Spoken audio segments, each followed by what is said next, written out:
Iya bang, aman tuh, aman, aman.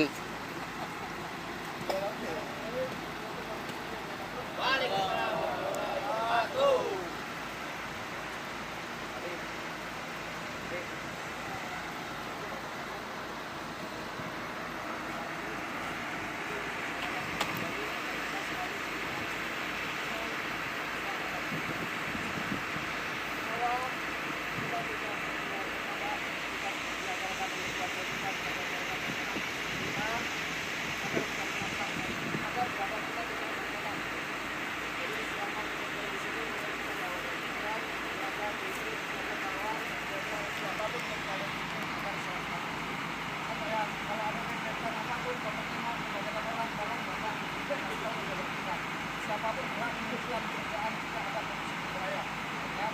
Tapi yang berhak mengarahkan pelaksana sama mandor.